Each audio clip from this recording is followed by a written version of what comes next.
주님께서 여러분과 함께 또한 사제의 영과 함께 루카가 전한 거룩한 복음입니다. 주님 영광 받으소서.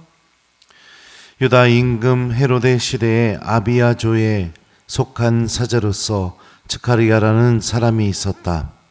그의 아내는 아론의 자손으로서 이름은 엘리사벳이었다. 이 둘은 하느님 앞에서 의로운 이들로 주님의 모든 계명과 규정에 따라 흠없이 살아가는 사람들이었다.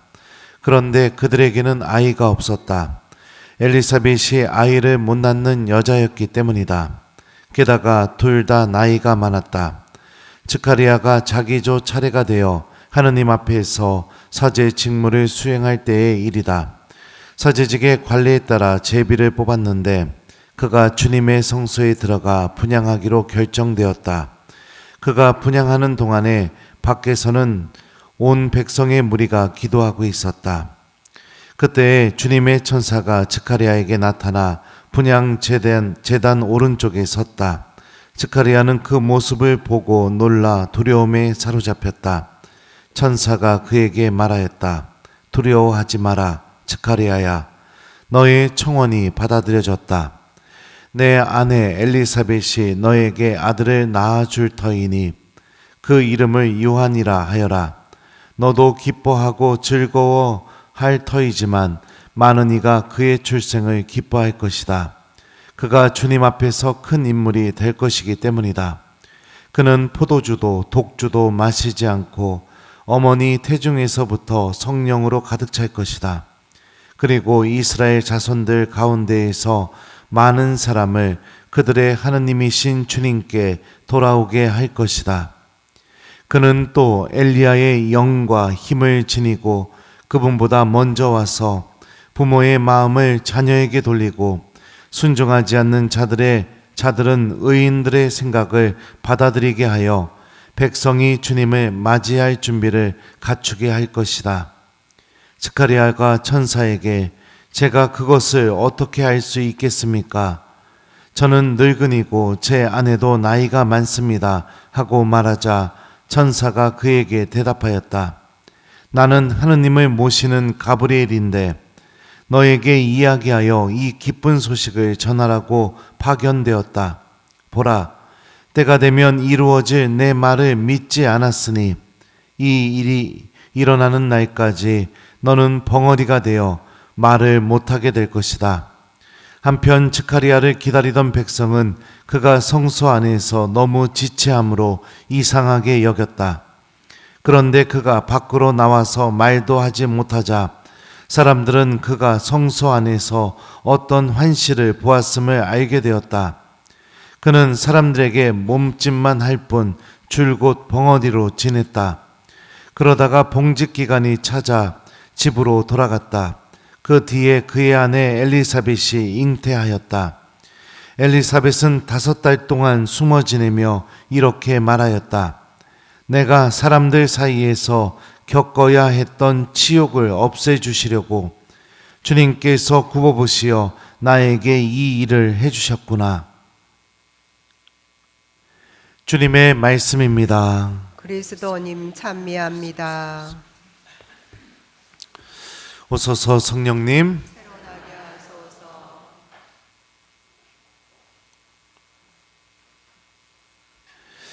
보라, 때가 되면 이루어질 내 말을 믿지 않았으니 이 일이 일어나는 날까지 너는 벙어리가 되어 말을 못하게 될 것이다. 안녕하세요. 오늘 복음은 묵상거리가 참 많습니다. 첫 번째는 하느님께서는 당신의 도구로 쓸 인물을 준비하기 위해서 누구부터 먼저 준비시키느냐? 부모부터 준비시킨다는 거예요. 그죠? 부모가 신앙인이 되고 부모가 믿음을 갖는 사람이 되게 만들기를 원하셨습니다. 그래야 어떻게 돼요? 세례자 요한이 태어나서 하느님의 도구로서 일할 수 있게 되겠죠. 오늘 일독서에 나오는 삼손의 출생 이야기도 마찬가지예요. 먼저 부모에게 탄생 예고를 알리고, 그죠? 부모가 주님의 말씀을 믿게 만드는 그런 일부터 하고 계시죠.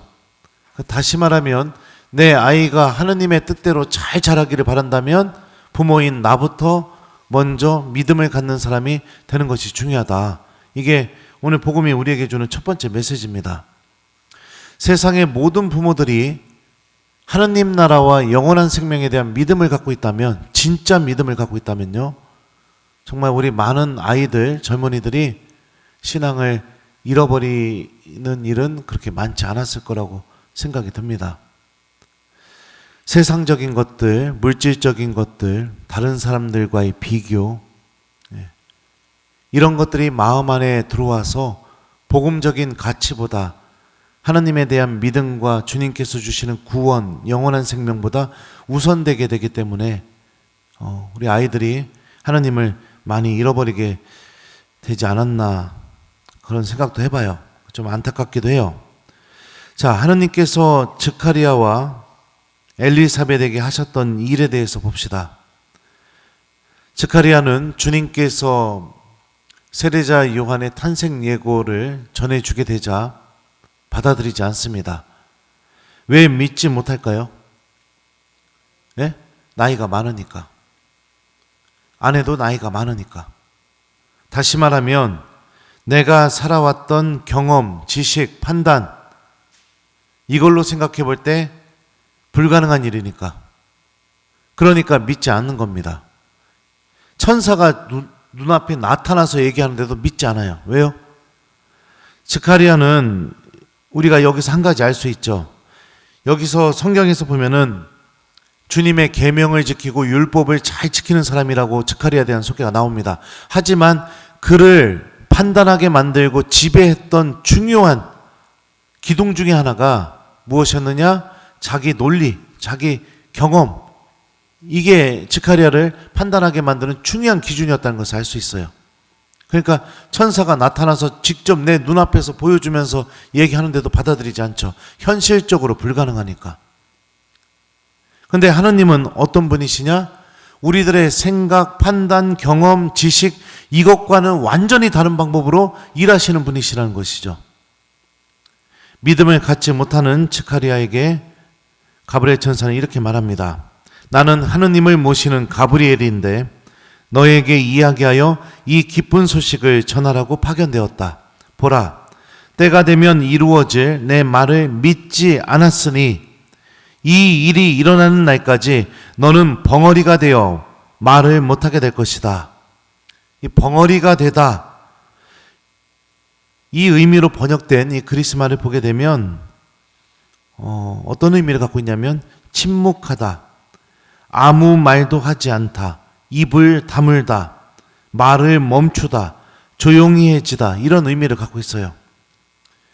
믿음이 없는 스가랴, 현실적인 기준으로 판단하고 있는 스가랴, 그 스가랴에게 하느님께서 하셨던 것은 입을 다물게 만드셨습니다. 조용히 해지게 만드셨고 아무 말도 하지 않게 만드셨고 침묵하게 만들었습니다.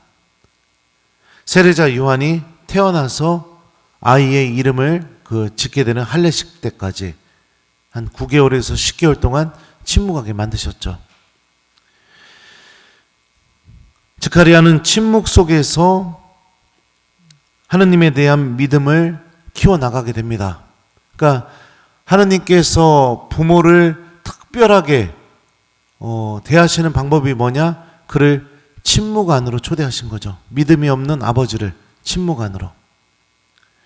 침묵은 우리들의 믿음이 자라게 하는 아주 특별한 힘을 갖고 있습니다.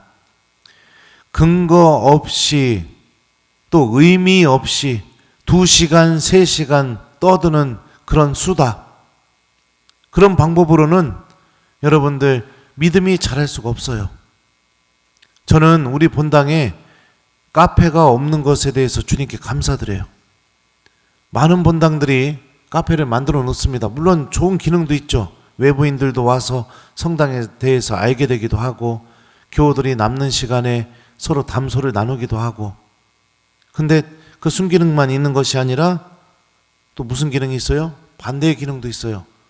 성당에 와서 성전으로 올라오질 않아요. 거기서 2시간, 3시간, 4시간 아무 의미 없이 떠들어댑니다. 그러면서 하느님의 집에서 어떡합니까? 험담도 하고 계속해서 그 악의 열매들을 막 쏟아내는 가능성이 매우 높죠.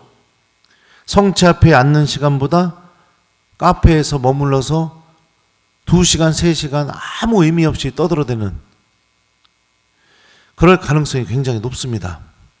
믿음은 그런 방법으로 절대 자라지 않습니다. 하느님께서는 침묵으로 스가랴를 초대하셨죠. 여러분들 성당을 오래 다녔음에도 불구하고 내 신앙생활이 뜨겁지가 않고 믿음이 자라지 않는 것 같다. 한번 본인을 되돌아보십시오. 침묵하지 못하는 사람일 가능성이 굉장히 높습니다. 또 엘리사벳에 대해서 오늘 복음은 이렇게 표현하죠. 그 뒤에 그의 아내 엘리사벳이 잉태하였다. 엘리사벳은 5달 동안 숨어 지내며 이렇게 말하였다. 자신에게 벌어진 이 놀라운 일에 대해서 엘리사벳은 그 누구에게서 명쾌하게 설명을 듣지 못했을 겁니다. 왜 나에게 이런 일이 벌어지게 됐을까? 하나님의 뜻을 알아듣기 위해서 엘리사벳은 어떤 선택을 하느냐? 5달 동안 숨어 지내는 것을 선택합니다. 사람들과의 만남을 피하는 거예요.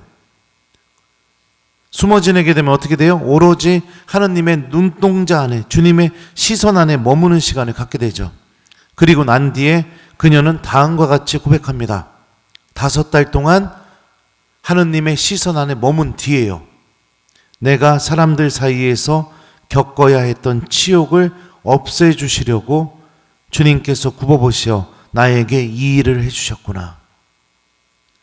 다시 말하면 침묵과 주님의 시선 안에 머무는 시간, 이 시간을 통해서 하느님께서는 믿음이 없던 스가랴에게 믿음을, 또 엘리사벳에게 감추어져 있던 하느님의 뜻을 발견할 수 있게, 그래서 그들의 믿음이 하느님에 대한 사랑으로 충만해지게, 그래서 그런 상태에서 태어나는 세례자 요한이 그 부모의 믿음을 그대로 물려받아서 하느님께서는 불가능한 일이 없으시고 내가 생각한 것과는 완전히 다른 방법으로 일하시는 분이시고, 주님의 뜻을 알아들으려면 사람들의 시선을 피해서 오로지 하느님의 시선 안에 머무는 시간을 마련해야 되고, 내 믿음이 자라려면 침묵 안에 머물면서 하느님께서 어떤 일을 하고 계시는지를 내가 스스로 찾고 주님과 대화해야 한다는 것을 그대로 배우게 하느님께서는 부모를 이렇게 준비시키셨죠. 침묵과 하느님의 시선 안에 머무는 시간, 이것은 우리의 믿음이 회복되고 하느님의 뜻이 무엇인지를 식별할 수 있게 해주고, 그리고 우리의 믿음이 성장하고 하느님에 대한 사랑이 생기게 해주게 됩니다. 사랑하는 우리 교회 여러분들, 우리 예수님의 탄생을 기다리면서 침묵과 하느님의 시선 안에 머무는 시간을 자주 가졌으면 좋겠습니다. 그 시간을 갖게 해주는 가장 탁월한 기도가 성체조배죠. 주님의 시선 안에 오로지 머물고 성체 앞에 앉아서 침묵 안으로 들어가게 되니까요. 자기 말만 계속하는 사람과 대화할 수 있나요? 대화할 수 있나요? 저는 어디 강의 가거나 이러면은 저는 그분 뭐 한 번 만났거나 아니면은 뭐 많이 만나야 한 2번 만났던 것 같은데 기억도 못 해요. 근데 막 악수할 때 그런 분들이 있어요. 다른 교우들도 악수를 해야 되는데 손을 안 놔줘요. 손을 꼭 잡고, 그리고선 계속 그 사람들 막 쏟아져 나오는데 거기서 자기 말만 계속 합니다. 그게 저한테 들릴까요? 안 들려요. 안 들린다고요. 대화도 안 돼요. 들어주려고 노력하지만 안 돼요. 자기 말만 계속 하는 사람은 그 누구하고도 깊은 관계를 맺을 수가 없어요.